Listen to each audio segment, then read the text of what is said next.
You are now listening to the Be Your Own #LoveGoals podcast with Moe Ari and Tiffany.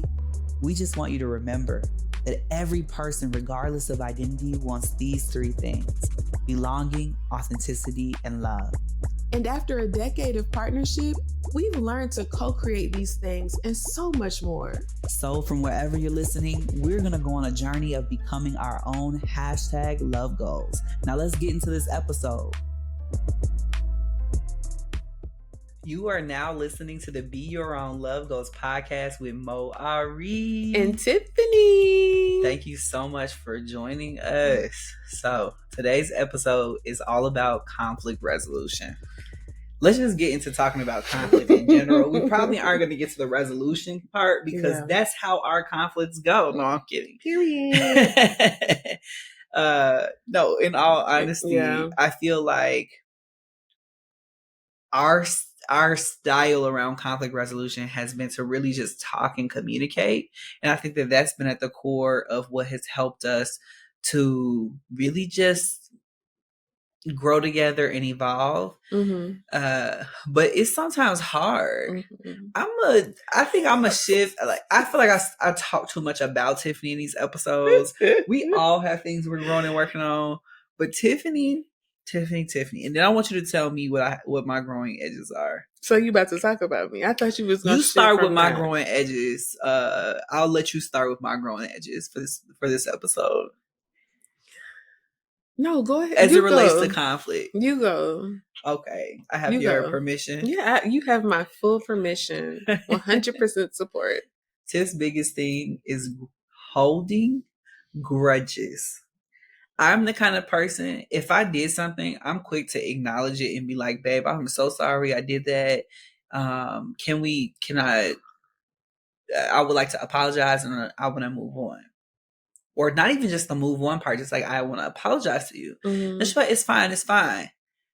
30 minutes later, she's going to come back and say, I'm just still feeling, and I'd be like, I already apologized. I acknowledged. And I still feel like and I had to get to the place where I just understood that because she hadn't really processed what happened for her, she didn't really process my apology. So she'll come back 30 minutes later, a day later, 10 hours later with the same upset sometimes that she had in the moment that it happened because she hadn't processed what she was feeling. And so I call that grudge holding. It might be a better name for it, but that sometimes is the biggest thing that impacts me as it relates to Tiffany. So I would love to hear from you, Tiffany, about what you think one of my things is. Well, it definitely appears to be grudge holding, what you're saying. It's not technically holding a grudge. I think you got at something important when you said that oftentimes I haven't even gotten to the place where I'm able to process what's happening. And so it could literally be 10 hours later. It was like, oh, that just don't sit right with me. I think that sometimes there's other factors of why I don't talk about it, which I'm willing to admit and take accountability for. But it can appear to be grudge holding. Yeah, for sure. So, and then throw in defensiveness. You see how she sighed? Defensive. Because my mama told me, if you don't have nothing nice to say, don't say nothing at all, okay? And you have not mastered that. And then the nerve to quote your mama, like you took it in. Shout out to my mama. She definitely taught me that. Did I integrate it? Ooh. Challenge. But no. It's so funny. So I think that I don't necessarily know if I would categorize this as a growing edge, but you are a person who can immediately start processing and talking about stuff. Yeah. Immediately. And I'm like, no, I need a minute. I need to sit with this. And so for me, it can feel rushed, or it can feel like, I haven't even fully figured or sorted this out. Now, I'm an empath. I'm a feeler. At any given moment, I'm experiencing about 50 different emotions. So I know I'm feeling something. processing it and understanding where it goes, the pattern and this and this and this, that's not my ministry. Yeah. In the moment. And so for me, it can sometimes why are you laughing?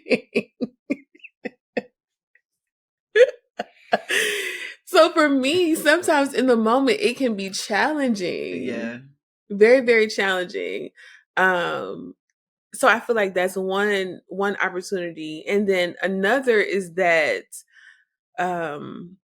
in conflict, I feel like we probably both struggle with this, but having to rewrite narratives about who the other person is or how they operate.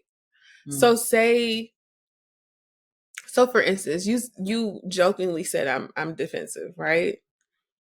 I have a very robust history of defensiveness. Yeah. I have been defensive a lot of times, very monumental moments in our relationship. I am not trying to be funny. Like, you are just funny. Just moments in our relationship, I have been very defensive. Yeah. I feel like because I started out as so defensive, that sometimes when I'm not being defensive currently, you might feel that I am. Yeah.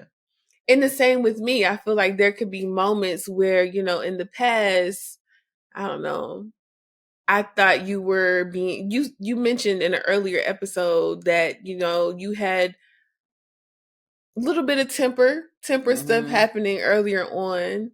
If I was experiencing that then, I could bring that over here. And as, I've talked openly about, like, your transition brought up so many things for me that wasn't even about you. And so I could be holding on to these old narratives that are not even present now. So I feel like for both of us, I know for me in particular, it's letting go of some of those narratives about who I think you are, how you have operated previously in conflict. Yeah, I mean, you talking pre-transition. I'm a whole new person. Yeah, but that's how that stuff gets embedded. Yeah. Yeah. That's accurate. Yeah, I definitely view you as defensive every time you talk. And I be like, she just now I know for a fact I'm not being defensive in this moment. 5 minutes ago, yes. Anytime Tiffany is like, anytime Tiffany is, I think what it is like, okay, let's say I say, babe, I was really upset about a thing that happened. Let's say you took out the trash and I wasn't home and I wanted to take out the trash. Babe, I was really upset that you took out the trash. I really wanted to do that for you, do that for us. That's like a thing that I enjoy doing for us. You did that and I didn't want you to do that. You might say, well, I took out the trash because X, Y, and Z and Z and Z. Whereas I'm like, why is all of that necessary? Just hear what I'm saying. Yeah. Where I think I just read that as defensiveness because of that history. You're just trying to let me know that your intention was good. See, I'm not hearing you're trying to tell me intentions. I'm hearing you're trying to defend that what you did was okay. And I think that that's the miscommunication because there were moments, and maybe it's ancient history, where Tiffany was not an accountable being. No, I was not. Tiffany would straight up be like, yeah, and I said it like that, and what? And I would be like, is that what I said? Maybe not like that, but I would be hurt. I don't know. I'd be like, I was wild. You would literally justify stuff and maybe roll your eyes when you did it. You were not remorseful. You did not. But I agree that I still hold on to that history as though it's present. And I think that can be the challenge in relationships when we're doing that and we're not aware. So I appreciate you bringing that to the surface. It's a different kind of grudge holding if you think about it. I mean, that's years and years of grudge holding. And it's like, it makes sense because at some point it was a pattern. Yeah. It was a thing that was happening frequently, but at a point we all evolve. And so we have to allow for that evolution to happen by being open to a new story, a new narrative. Yeah. Oh, this is interesting. Most people in relationships are dealing with the same arguments every single day. Yes.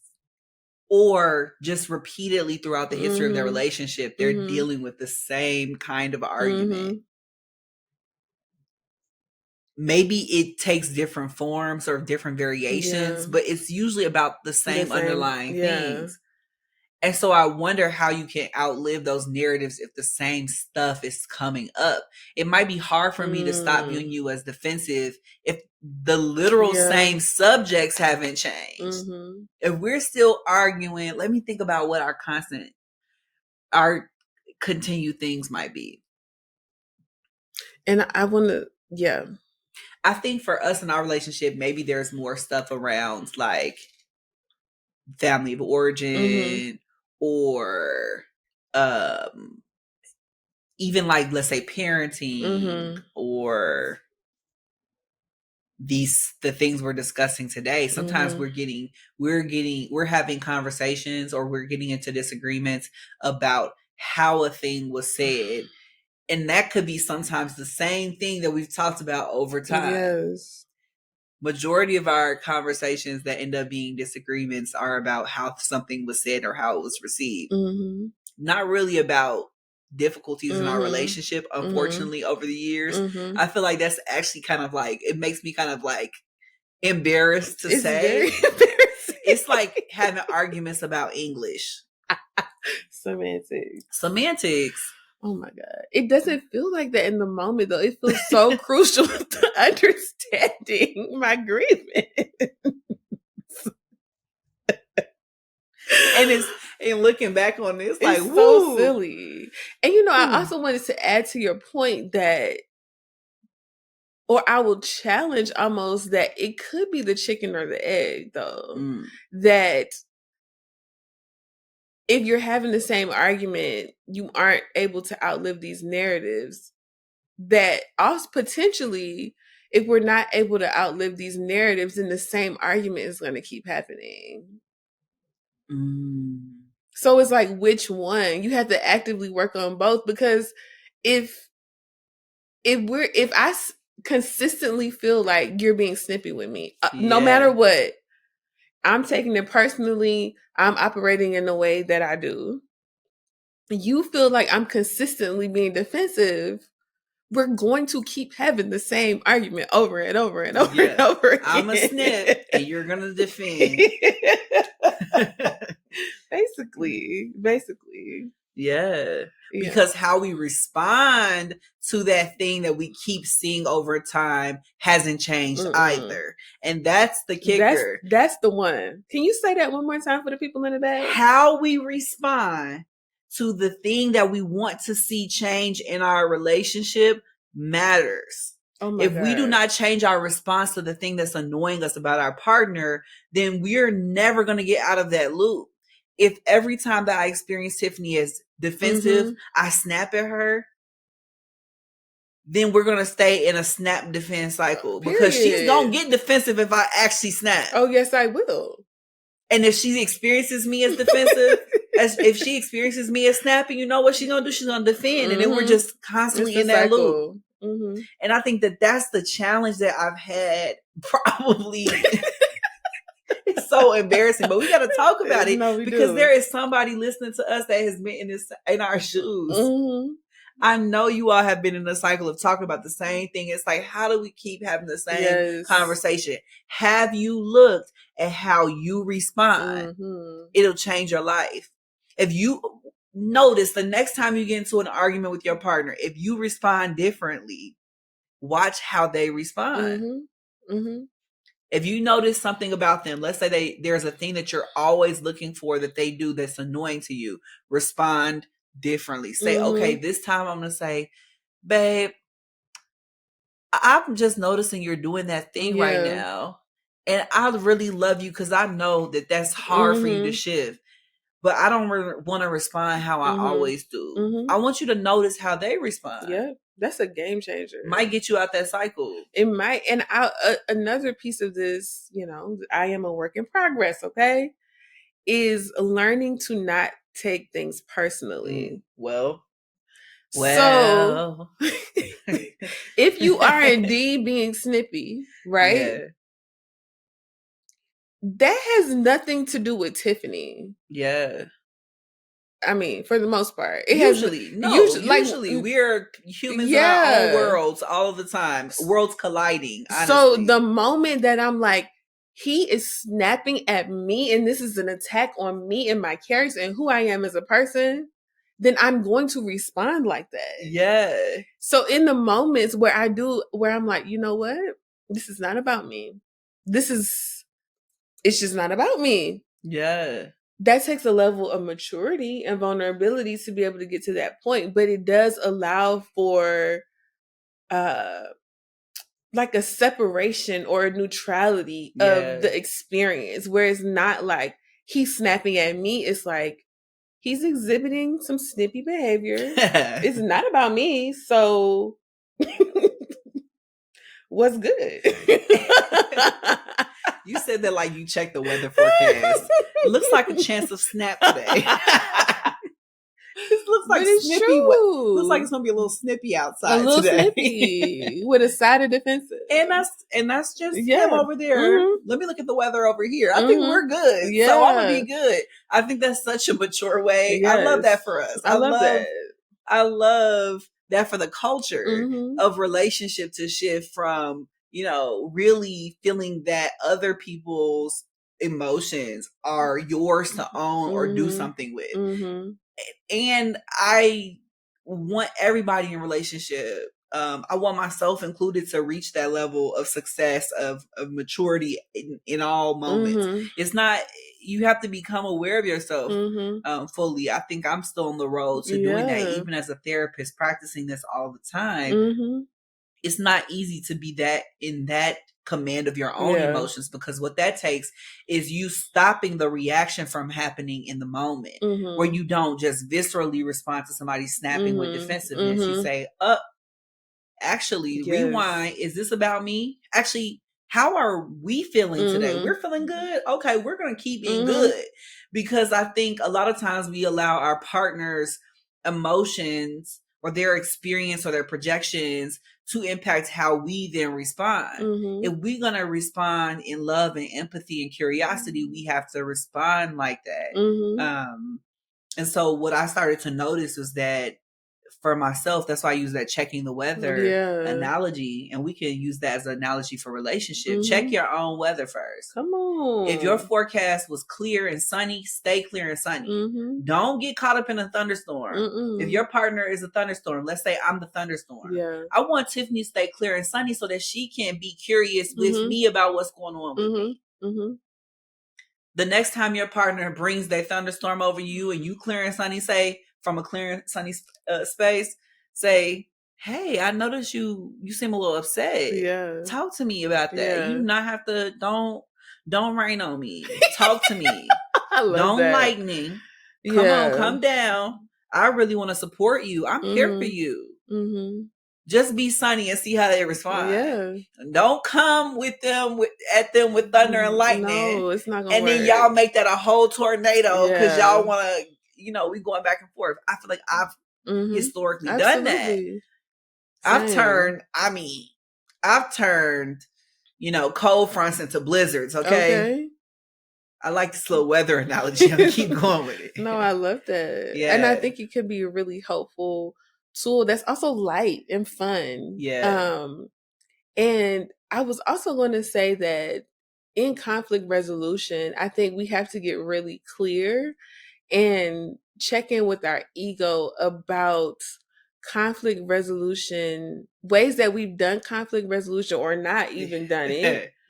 From our family of origins that we bring into relationship that do not serve our relationship. That's in the beginning of this episode, you were talking about how we have learned to talk through things and talk about it. I did not grow up in a family that talked about anything. So even my resistance to you wanting to talk about things in the beginning of our relationship was why? Because I had seen arguments last for days. Disagreements last for days. And so I was like, okay, like, you mean we're going to talk about it immediately? In the literal stand-up, like not talking. Yeah. And I didn't necessarily feel like those things were healthy, and it also was what I had seen. So it was like, I don't know any other way. I just know you trying to talk to me right in the moment, and it feels like that's not what I'm trying to do. Yeah. And it can feel this is how she would show up, y'all. I'm telling you.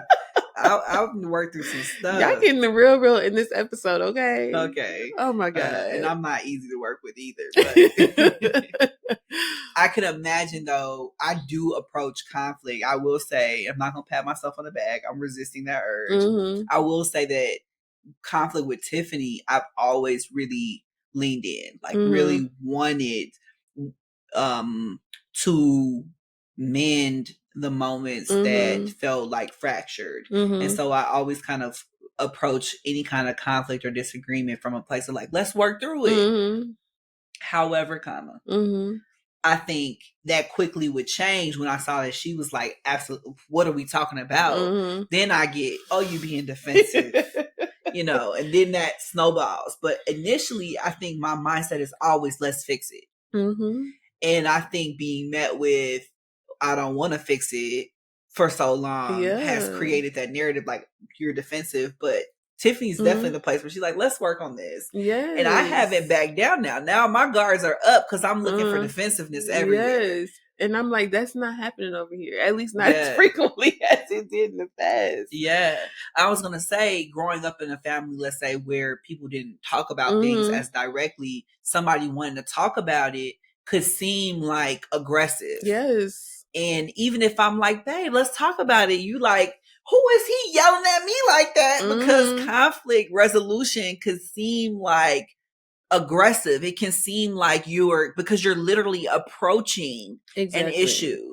So it can seem too assertive. It can seem too dominant. It can seem too forceful. Even if somebody is like, babe, I love you. Let's talk about it. It could seem like, who are you cussing at? Exactly. Like, and I feel like you would often meet me like, you would be telling me, you lower your voice. And I'm like, I know I'm being calm.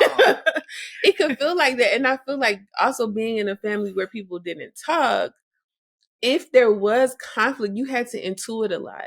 So you had to go based on a lot of nonverbal body language, how people said things. And it's funny because you made it sound like in this, you said it like in a family where people didn't talk, like they were mute. And they can't talk. They can. Where they didn't talk.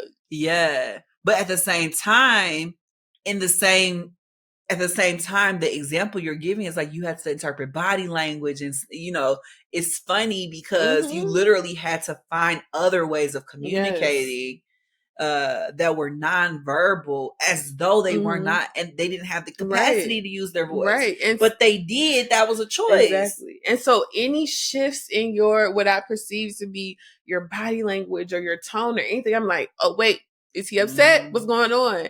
And it's crazy making. And a lot of the times that's not actually anything about what's happening. Yeah. Yeah, you're like interpreting my voice and whatever instead of listening to the actual words because you are so conditioned to do that. Yes. Whereas I'm telling you everything you need to know. And yeah. It was so many times where I would be like, yeah, babe, let's talk about a thing. And you'd be like, now pipe down. I don't know who you're talking to. And I'm like, oh my God. And then I'll tell y'all a story. Oh my gosh. We got some time? You got like 2 minutes. Okay. I'm going to tell y'all a quick story before we go. Because this is how Tiffany used to resolve conflict. It was definitely like in her more defensive moments. But she found this funny way. I think that this actually started to be a bridge toward us using comedy or any kind of levity to get ourselves to a place where we could be like, okay, what's the real? Like, let's talk about it. I think this was her attempt to soften herself, even though she thought she was embarrassing me or being funny in the moment. Okay. So what is this story? Earlier when it was more difficult for Tiffany to talk about her feelings, I think she would really focus in on like how I was saying things, if I was talking too loud, or if she felt like I was being too aggressive. She would be like, "Who are you talking to?" And I would be like, "Tiffany, I am not saying, like, I really am mindful. I'm trying to be level." But because she did not want us to be approaching conflict resolution, she would do anything and everything she could to wiggle out of that. Like, yeah, I did. Thank you for honoring that. I did. So I remember one time we were in the Lens Crafter store. They had Tiffany's eyeglasses, like by Tiffany and Co. And Tiffany was looking at these glasses. And I think I said something to her she didn't like. Mind you, I think in my memory it was not a negative thing, whatever, but like because Tiffany heard it the way she heard it, Tiffany looked at me and she said, "Who are you talking to?" But not only that, she didn't stop there. Tiffany started to look up under, like, open the cabinet at the Lens Crafters under the Tiffany eyeglass, Tiffany and Co. now. And so she's opening the cabinets. These are people's, like, the business's cabinets. They're not cabinets you're supposed to open. So she's doing that. She's looking under the desk, around the store. Now, at this point, customer service walks over and says, "Ma'am, can I help you find something? Because you're in our stuff, right?" And she says, "Sorry, I'm looking for who he's talking to," and walked out of the store. This woman's face was like, "Wow!" I know she went home and did that to her husband that night because it's good. It's good. I laughed so hard. I think my mouth dropped. Yeah. In the moment, I was like, "She's a keeper. Like, this is quality." So after that, it's like we both had to laugh at that. We had to. For Tiffany, for a while, I thought that was a win on her part. And I was like, "Now, sister girl." Let me have my little moment. But I love that you use that story, because I think, something that you've echoed here throughout this episode is how much humor can play a role in helping in conflict resolution. Yeah. Not writing it off, like not just being silly and never addressing it, but it can lighten things up a bit, to the weather example. I mean, this example, I wouldn't necessarily say go replicate this, but I do feel like there are opportunities to lighten what's happening. We've said this before. We have friends that, if they need to talk about something, they say, "Hey, best friend, I want to talk to you." Yeah.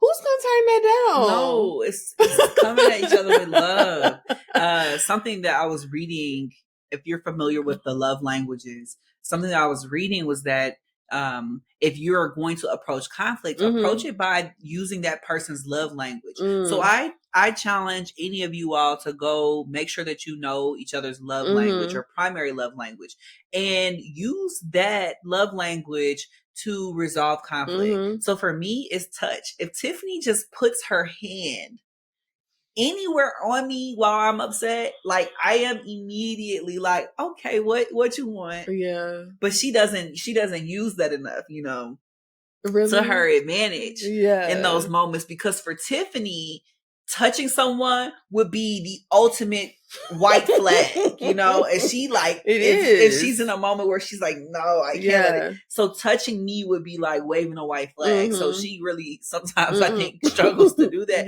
But for me, that like disarms me completely. And I'm like, well, we might as well stop talking about this. I don't know what it is about that, but it just really is I guess it is a white flag. So it's like, it is.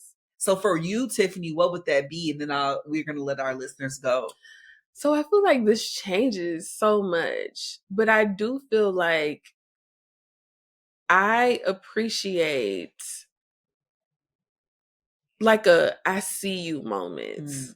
And I can't necessarily, like, I always say, like, I need a whole other love language. Words of affection, words of affection. It's like, I love you. I love you. I know this is a challenging time, or this was a challenging conversation, but we made it. Yeah. And we're better now because of it. Yeah. I'm good for that. Swoon. You are. You've learned that. Yeah. Like, it's a thing that I feel like Now, why can't you learn touch? I mean, I'm working on it. No, I'm teasing. I'm working on it. I come closer now. I sit next to you. You do. I get a lapse it from time to time. You do. And I'm learning the things that really just completely disarm you. And, you know, it works. And I love it. I love that for me. I love that for you too. But yeah, so I just feel like I grew up in a family that was very conflict avoidant. I think my family was the opposite. Yeah, and to this day, conflict is not necessarily something I run to. Yeah. However, I have learned the importance of addressing it and living my life. Yeah. The avoidance of it just is like a perpetual elephant in the room, and I'm just not trying to live with those problems in my nervous system. Yeah. I'm just not. Because once we talk about it, things just feel so much better. It feels so much lighter. Like we could cry about it, hug it out. I've held on to some stuff that I didn't need to with my own family. Once we talked about it, it's like, wow, yeah, that's just my life is just better, you know? So I agree. In your romantic relationships, it's the same. Yeah. Thank you so much for being so open and honest and like allowing us both like sharing what it's like to be us in this relationship and share our defenses, because I think that that's sometimes hard. I challenge anybody listening to spend some time writing down, let's say, your top 3 things that you do in the relationship that undermine conflict resolution. If you can be self-accountable and aware of what those things are, I think you have more capacity to change it. Right. And if you could be accountable to those things by making sure you at least change those 3 things, you're well on your way. More than likely, you've been doing the same things from the beginning of your relationship. Or you're taking those same things from relationship to relationship if you're single now. So I challenge you to sit with that, and I challenge you to think about whether or not this shows up in your friendships and like how it probably shows up in your family relationships. This has been a beautiful episode of Be Your Own Love Goals with Moe Ari and Tiffany. Thank you all so much for joining us. You all have a great day and be well. Bye. If you're listening to this on Apple Podcasts, don't forget to rate, review, and subscribe. Video episodes are on YouTube and Spotify. If you want your question included in an upcoming episode, feel free to reach out to us on Instagram at Be Your Own Love Goals, or check out our website at lovegoalspodcast.com. We look forward to hearing from you soon. Bye.